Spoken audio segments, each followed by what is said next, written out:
Hola, almas hermosas de corazones inquietos y buscadores. Continuamos con la lectura Caballo de Troya número 1. Este es el video número 6. Comenzamos con mucho cariño.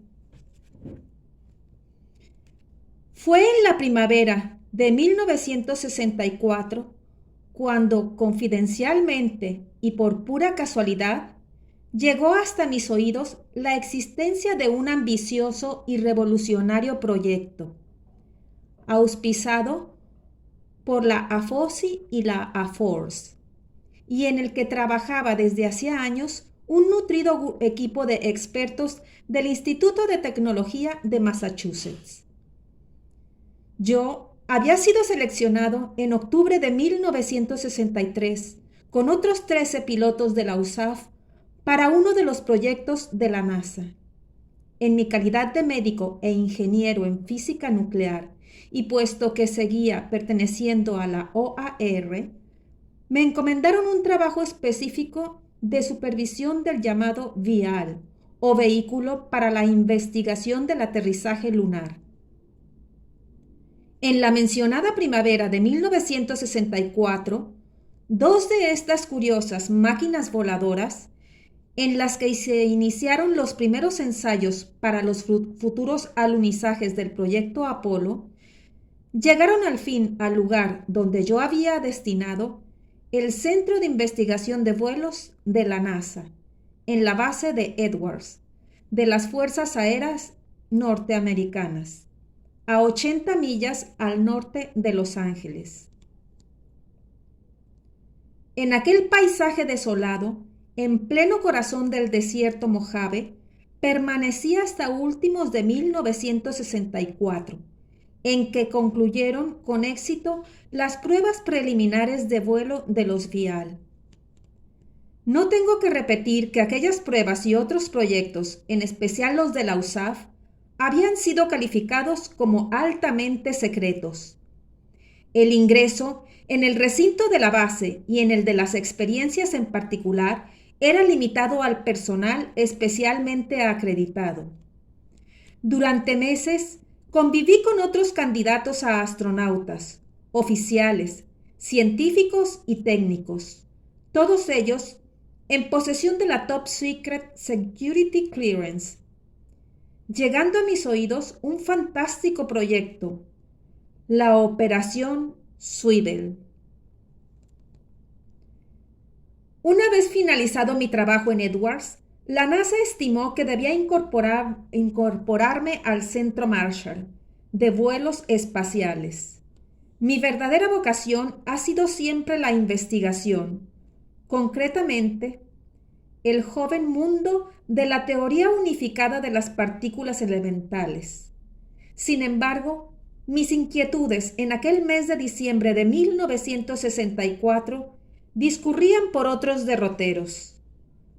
Los costos de la NASA habían empezado a dispararse y el Centro Marshall trabajaba día y noche para encontrar nuevos sistemas o fuentes de energía que abaratasen las costosas baterías químicas de los proyectos Explorer, Mercury y Géminis. Una semana antes de Navidad y por motivos de mi trabajo, tuve que volar nuevamente a la base de Edwards. Durante uno de los almuerzos con el personal especializado, conocí al nuevo jefe del proyecto Swivel, el general, un hombre sereno y de brillante inteligencia que supo escuchar pacientemente mis disquisiciones y lamentos sobre la miopía mental de algunos altos cargos de la NASA, que habían rechazado una y otra vez mis sugerencias sobre la necesidad de sustituir las anticuadas baterías químicas por celulares de carburante o por baterías atómicas. El general pareció interesarse por algunos de los detalles de las pilas atómicas y yo, lo reconozco, me desbordé, saturándole con una lluvia de datos e información en torno a las excelencias del plutonio 238, del curio 244 y del prometio 147. Antes de retirarse de la mesa, el general me hizo una sola pregunta. ¿Quiere trabajar conmigo? Gracias al cielo, mi respuesta fue un fulminante sí. De esta forma, en enero de 1965, abandonaba definitivamente la NASA para incorporarme al módulo de experiencias de la USAF en Mojave. Yo había conocido a buena parte de los científicos y militares que se afanaban en aquel fantástico proyecto durante mi anterior etapa en la base de Edwards. Esto facilitó las cosas y mi definitiva integración en la operación Swivel fue rápida y total. Durante los primeros meses, mi papel, de acuerdo con los deseos del general que me había contratado y al que de ahora en adelante llamaré con el nombre supuesto de Curtis, se centró en una frenética investigación en torno a un sistema auxiliar de abastecimiento de energía mediante una batería atómica llamada SNAP-9A, que son las siglas de Systems for Nuclear Auxiliary Powers. En esas fechas, el proyecto había superado ya las primeras y obligadas fases de experimentación. Estas habían tenido lugar, siempre en el más férreo de los secretos, entre 1959 y 1963. Nunca supe, y tampoco me preocupó en exceso, quién o quiénes habían sido los promotores o descubridores del sistema básico que había permitido concebir semejante aventura. En algunas de mis múltiples conversaciones con el general Curtis, este insinuó que, aunque en el equipo inicial habían participado algunos de los veteranos científicos del proyecto Manhattan, que dio a luz la bomba atómica, el cambio de criterios en relación con la naturaleza de las mal llamadas partículas elementales o subatómicas procedía de Europa. Al parecer, y a través de la CIA, las fuerzas aéreas norteamericanas habían recibido, procedentes de Europa Occidental, una serie de documentos en los que se hablaba de un brusco cambio de 180 grados en la interpretación de la física cuántica. En esencia, ya que no es mi intención aquí y ahora alargarme excesivamente en cuestiones puramente técnicas, ese sistema básico que había impulsado la operación consistía en el descubrimiento de una entidad elemental, generalizada en el cosmos, en la que la ciencia no había reparado hasta ese momento y que ha resultado y resultará en el futuro la piedra angular para una mejor comprensión de la formación de la materia y del propio universo. Esa entidad elemental, que fue bautizada con el nombre de Swivel, puso de manifiesto que todos los esfuerzos de la ciencia por detectar y clasificar nuevas partículas subatómicas no eran otra cosa que un estéril espejismo. La razón, minuciosamente comprobada por los hombres de la operación en la que trabajé, era tan sencilla como espectacular. Un Swivel tiene la propiedad de cambiar la posición u orientación de sus hipotéticos ejes, transformándose así en un Swivel diferente. El descubrimiento dejó perplejos a los escasos iniciados, arrastrándolos irremediablemente a una visión muy diferente del espacio, de la configuración íntima de la materia y del tradicional concepto del tiempo. El espacio, por ejemplo, no podía ser considerado ya como un continuo escalar en todas direcciones. El descubrimiento del Swivel echaba por tierra las tradicionales abstracciones del punto, plano y recta. Estos no son los verdaderos componentes del universo. Científicos como Gauss, Riemann, Bolyai y Lobachevsky habían intuido genialmente la posibilidad de ampliar los restringidos criterios de Euclides, elaborando una nueva geometría para un n espacio. En este caso, el auxilio de las matemáticas salvaba el grave escollo de la percepción mental de un cuerpo de más de 3 dimensiones.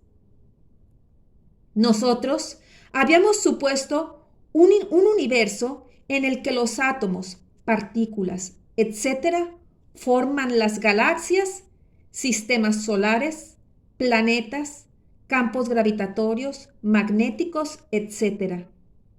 Pero el hallazgo y posterior comprobación del Zwiebel nos dio una visión muy distinta del cosmos.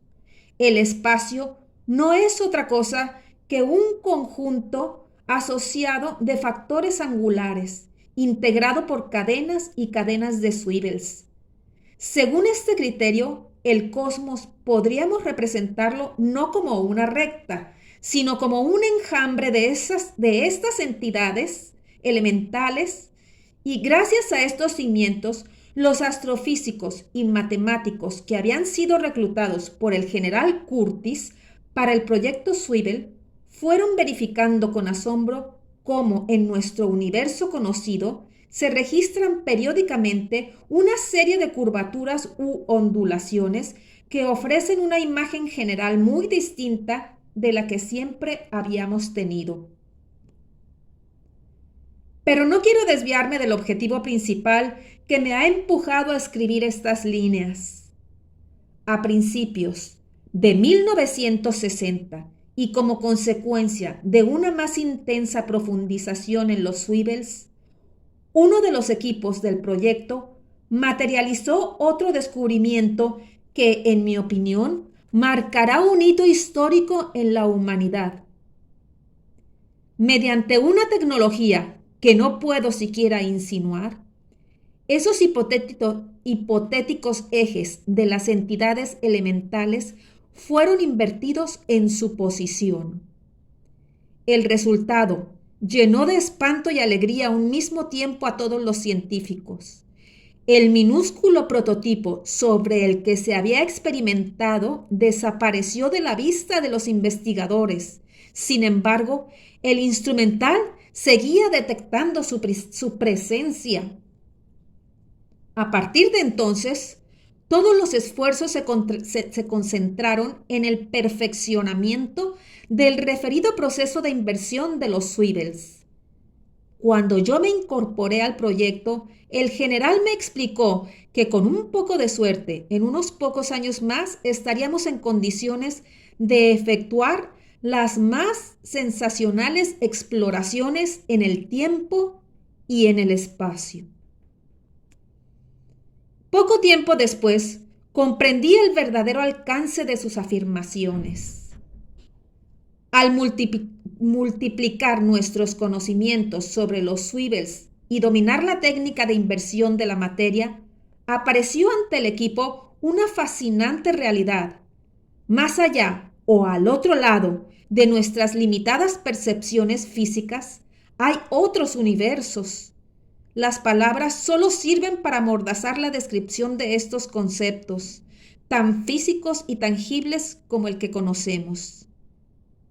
En sucesivas experiencias, los hombres del general Curtis llegaron a la conclusión de que nuestro cosmos goza de un sinfín de dimensiones desconocidas. Matemáticamente, fue posible la comprobación de 10. De estas 10 dimensiones, 3 son perceptibles por nuestros sentidos y una cuarta, el tiempo, llega hasta nuestros órganos sensoriales como una especie de fluir en un sentido único y al que podríamos definir groseramente como flecha o sentido orientado del tiempo. En ese raudal de información apareció ante nuestros atónitos ojos otro descubrimiento que cambiaría algún día la perspectiva cósmica y que bautizamos como nuestros cosmos gemelo. A mí, personalmente, Al igual que al general jefe del proyecto, lo que terminó por cautivarnos fue el nuevo concepto del tiempo. Al manipular con los ejes de los swivels, se comprobó que estas entidades elementales no sufrían el paso del tiempo. Ellas eran el tiempo. Largas y laboriosas investigaciones pusieron de relieve, por ejemplo, que lo que llamamos intervalo infinitesimal de tiempo no era otra cosa que una diferencia de orientación angular entre dos swivels íntimamente ligados. Aquello constituyó un auténtico cataclismo en nuestros conceptos del tiempo. No fue muy difícil detectar que por uno de esos milagros de la naturaleza, los ejes del tiempo de cada swivel apuntaban en una dirección común. Para cada uno de los instantes que podríamos definir puerilmente como mi ahora, al instante siguiente y al siguiente y al siguiente y así sucesivamente, esos ejes imaginarios variaban en su posición dando pasos a distintos ahora. Y lo mismo ocurría, obviamente, con los ahora que nosotros llamamos pasado. Aquel potencial, sencillamente al alcance de nuestra tecnología, nos hizo vibrar de emoción, imaginando las más espléndidas posibilidades de viajes al futuro y al pasado. A partir de esos momentos, 1966, el proyecto se subdividió en 3 ambiciosos programas. Aunque estrechamente vinculados, los 3 equipos se afanaron en la puesta a punto de otros tantos módulos que nos permitieran la exploración sobre el terreno en 3 direcciones bien distintas.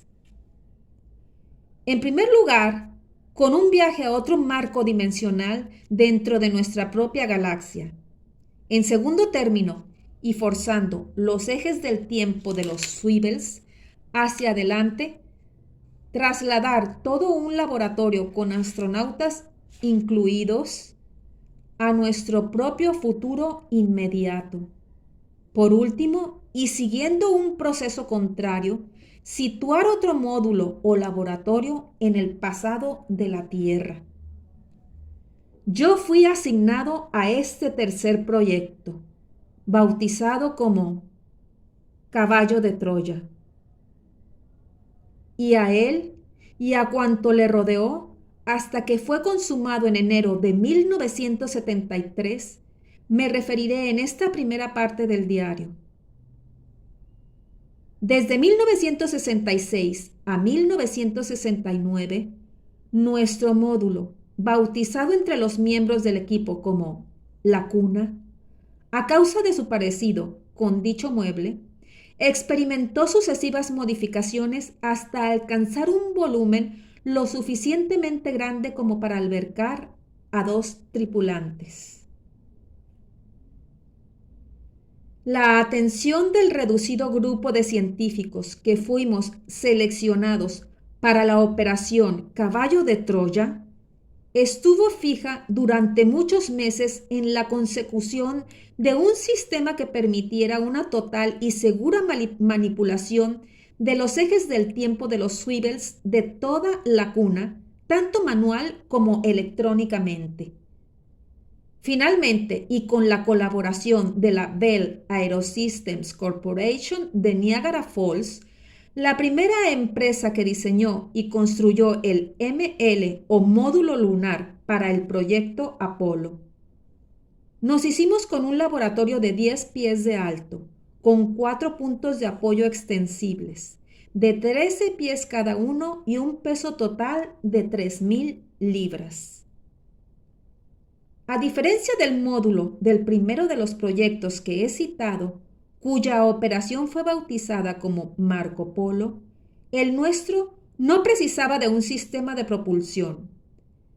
La operación de inversión de todas las subpartículas atómicas de la cuna, incluido el recinto geométrico del mismo, sus ocupantes y la totalidad de los gases, fluidos, etcétera, que lo integran, podía efectuarse en seco, es decir, sin que el habitáculo y sus pies de sustentación tuvieran que moverse del lugar elegido.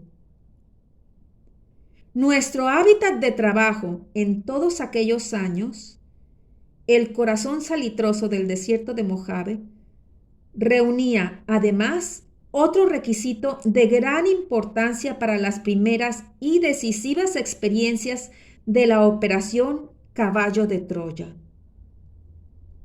Los informes geológicos nos tranquilizaron sobremanera al asegurarnos que aquella zona, a pesar de hallarse en el filo de la placa tectónica norteamericana de gran actividad telúrica, no había sufrido grandes cambios desde finales del período Jurásico, hace más de 135 millones de años, cuando se produjo la llamada perturbación nevadiana. A pesar de todo y como medida complementaria, la cuna fue provista de un equipo auxiliar de propulsión consistente en un motor gemelo al del Vial, en el que yo había trabajado en el año 1964. General Electric nos proporcionó un motor principal de turbina a chorro CF-200-V, que fue montado verticalmente y que permitía un rápido y seguro movimiento ascensional. Estas medidas de seguridad, que fueron muy poco utilizadas, revisten, sin embargo, una gran importancia. Una de nuestras obsesiones, mientras iba perfilándose el primer gran viaje del proyecto Caballo de Troya, era acertar con la orografía del terreno elegido para el salto hacia atrás en el tiempo. Si nuestros informes técnicos erraban en lo que a la configuración física y geológica del punto de contacto se refería, la inversión de los ejes del tiempo de los swivels podía resultar catastrófica.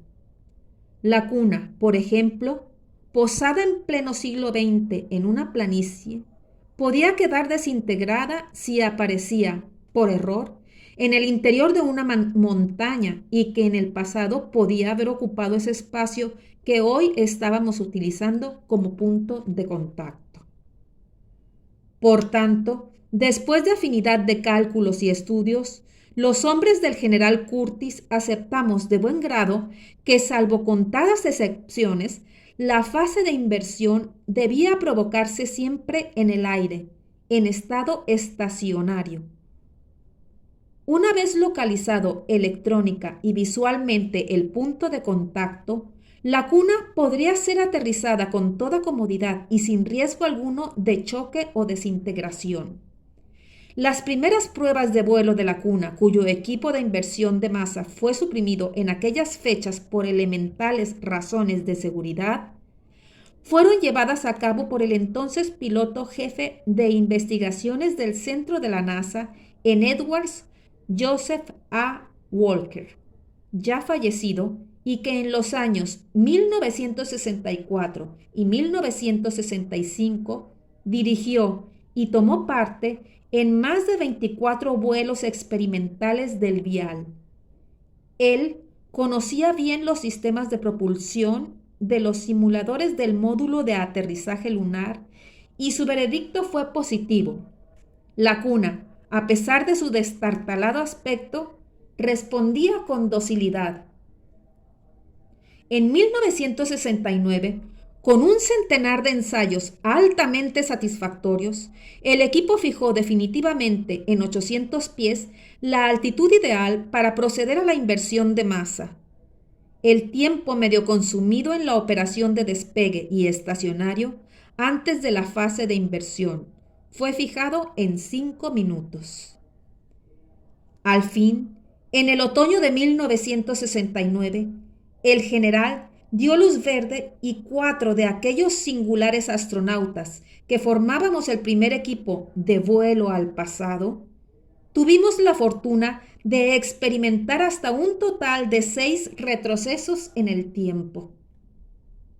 Todos ellos ejecutados siempre por parejas y en el estacionario fijado, 800 pies de altura, en el pleno desierto Mojave. Ocuparme ahora de estas fascinantes experiencias me llevaría muy lejos de mi verdadero propósito. Prescindiré, por tanto, de su descripción, porque además quedaron minuciosamente registrados en otros tantos informes actualmente en poder de la Air Force Office of Special Investigations y desgraciadamente de la DIA, Defense Intelligence Agency. Sí apuntaré, no obstante, que el delicado sistema de retroceso y ajuste de los ejes del tiempo de los swivels en las fechas programadas por el equipo resultaron asombrosamente precisos. Gracias a la revolucionaria red de computadores, que había servido desde un comienzo para la localización de los swivels y que fueron incorporados al sistema de inversión de masa. Como es natural, de poco hubiera servido aquel gigantesco esfuerzo si nuestra tecnología no hubiera sido capaz de modificar los haces de los swivels, y concretamente los ejes del tiempo, forzándolos a los nuevos ángulos. La red de ordenadores, por un complejo procedimiento, llegó a afinar ese traslado de los ejes y, en definitiva, del módulo, con un error de más o menos 2 horas en las fechas deseadas. Y al fin llegó el gran día. El general Curtis nos convocó a una reunión de urgencia. Los hombres de la operación Caballo de Troya, siempre bajo el mando de Curtis, perfilaron media docena de viajes, a cual más fascinante. Sin embargo, la lógica y un estricto sentido del orden hacían poco recomendable la puesta en marcha de varios proyectos a un mismo tiempo. Había que decidirse por una primera exploración, sin relegar por ello al olvido el resto de las proposiciones.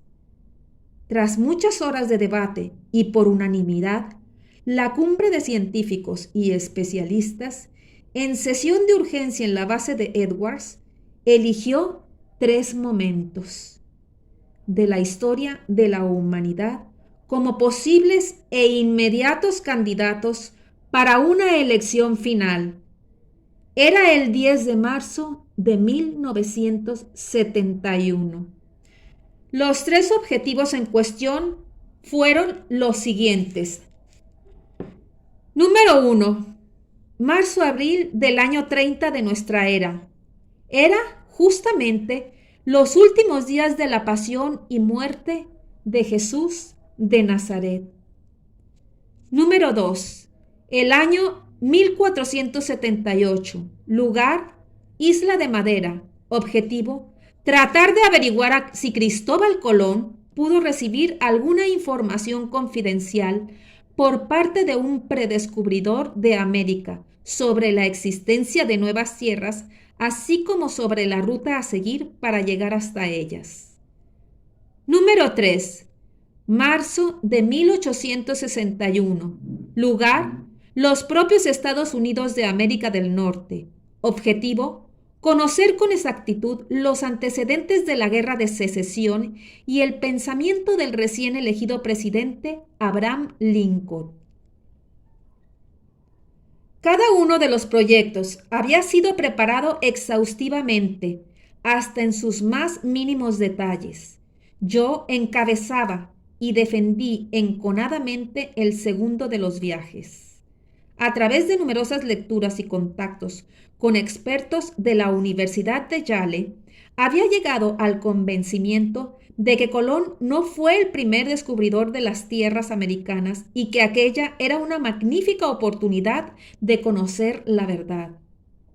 Pero tanto el viaje a la Guerra de Secesión como a la isla portuguesa de Madeira terminaron por ser aparcados en beneficio del primero, el traslado en el tiempo al año 30 de nuestra era. A pesar del natural disgusto de los defensores de los proyectos eliminados, Todos reconocimos que el nivel de riesgos era sensiblemente inferior en el gran viaje a la Jerusalén de Cristo que a la Guerra de Secesión estadounidense o al siglo XV. En el caso de la exploración en tiempos de Lincoln, los astronautas elegidos podían correr evidentes peligros físicos y ni el general Curtis ni el resto de los componentes de la operación Caballo de Troya estábamos dispuestos a poner en juego la seguridad de nuestros hombres. En cuanto al viaje que yo propugnaba, la falta de precisión en la fecha exacta en que el prenauta pudo arribar con su carabela a la isla de Madera fue determinante. Nuestra aportación histórica, aunque rigurosa, arrojaba un inevitable margen de error. Como un solo hombre, a partir de aquella decisiva y final determinación, los 61 miembros del equipo Caballo de Troya, de exploración al pasado, nos volcamos en la puesta a punto de la que iba a ser nuestra primera aventura oficial en el tiempo. No voy a negar que en aquellas semanas que siguieron a mi elección por el general Curtis para tripular la cuna y descender en el tiempo de Jesús de Nazaret, mi estado de ánimo se vio profundamente alterado. A pesar de la innegable alegría que supuso el formar parte de la primera pareja de exploradores a otro tiempo, la responsabilidad de tan compleja operación me abrumó y fueron necesarios muchos días para lograr adaptarme y asimilar serenamente mi compromiso. Nunca supe con exactitud por qué el jefe del proyecto Swivel me designó para aquel gran viaje. Es muy posible que, a la hora de valorar conocimientos y condiciones personales, otros compañeros deberían haber ocupado mi puesto por un amplio margen de méritos. Curtis, en una de las múltiples entrevistas que celebré con él a raíz de mi nombramiento, dejó entrever que la naturaleza de la exploración exigía fundamentalmente la presencia de un hombre escéptico en materia religiosa. Al contrario de otros muchos miembros del equipo, yo no militaba en iglesia o movimiento religioso alguno, siendo patente mi carácter agnóstico. Por mi rígida educación científica y militar, y aunque siempre procuré respetar las creencias e inclinaciones religiosas de los demás, yo no había sentido jamás la menor necesidad de refugiarme o de buscar aliento en ideas trascendentales. Qué poco podía imaginar lo que me reservaba el destino. Y tuve que reconocer con el general que, en efecto, la objetividad era una de las condiciones básicas para desempeñar aquella observación de la historia con un mínimo de rigor. Mi trabajo, en aquel traslado al año 30, al igual que el de mi compañero, exigía la aceptación y cumplimiento de una norma que se había convertido en regla de oro para la totalidad del equipo del proyecto Caballo de Troya.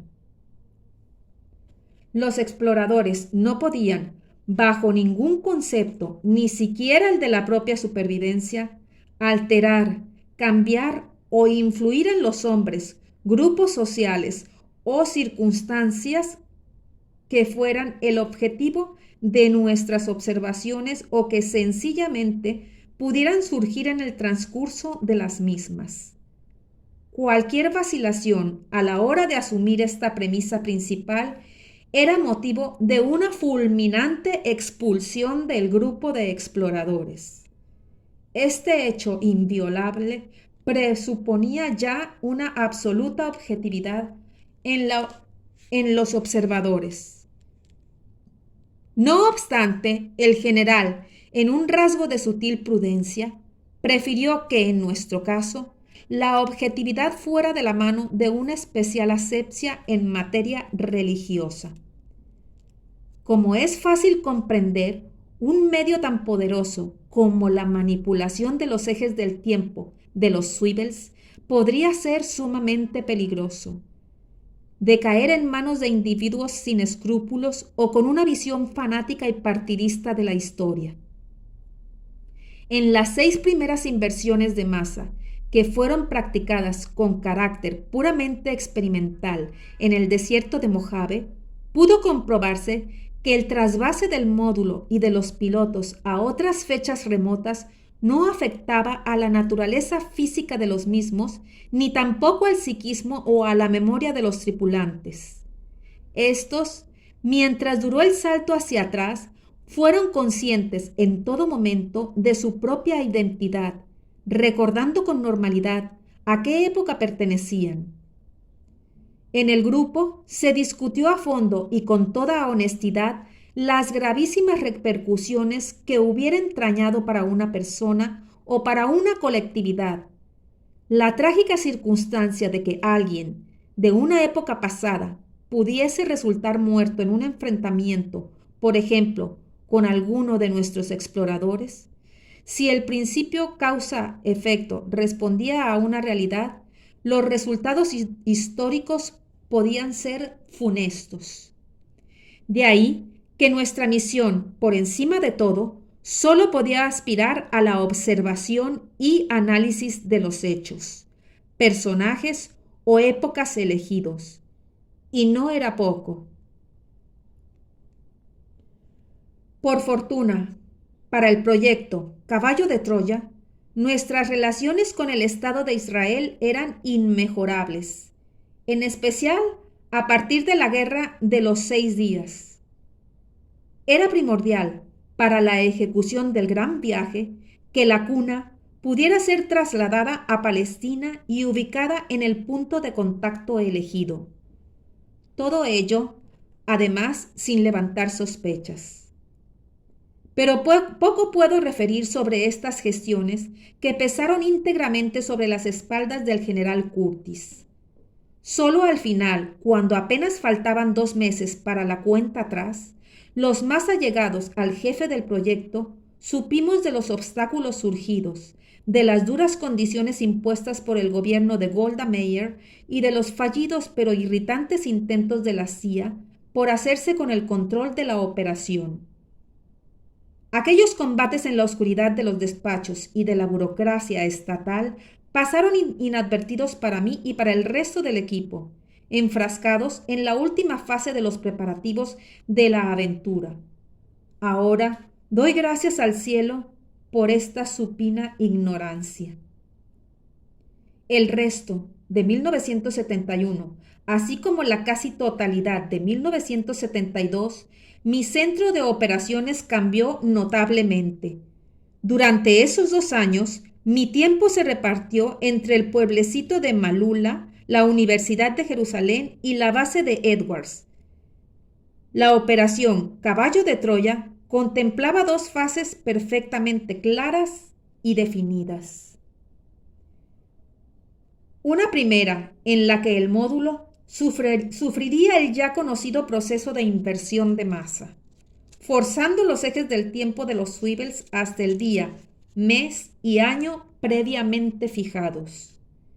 En este primer caso, como es lógico, mi compañero y yo permaneceríamos a bordo hasta el ingreso en la fecha designada y definitivo asentamiento en el punto de contacto.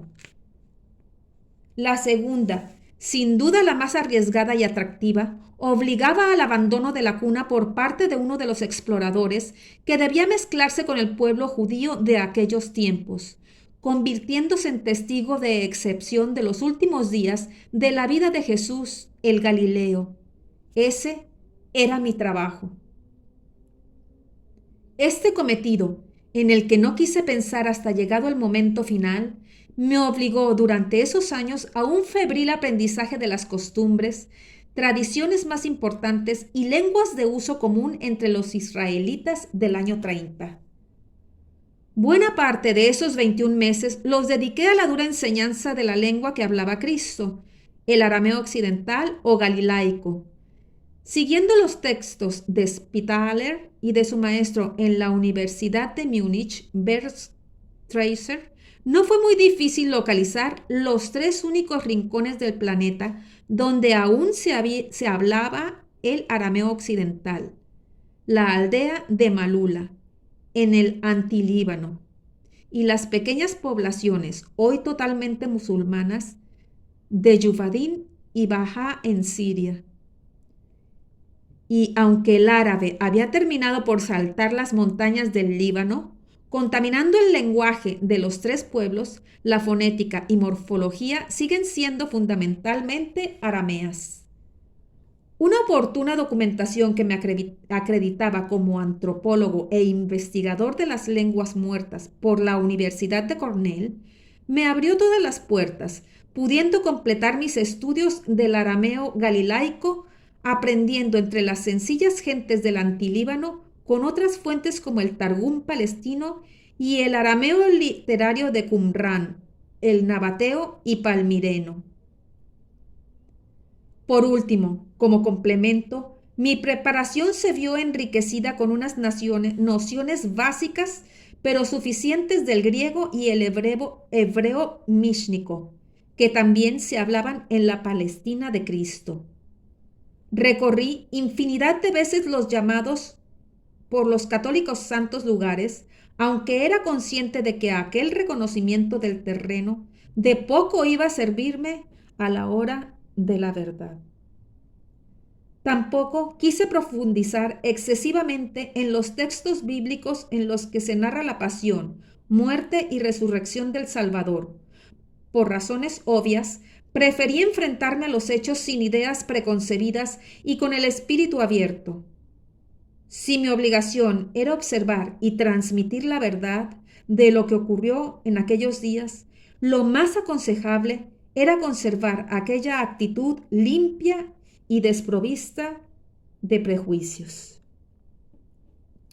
Bueno, amadas almitas inquietas, me ha dado mucho gusto compartir este volar de imaginación con ustedes. Es el video número 6 para que le den seguimiento, que comparto con ustedes con mucho cariño. Los espero aquí para el próximo video. Gracias.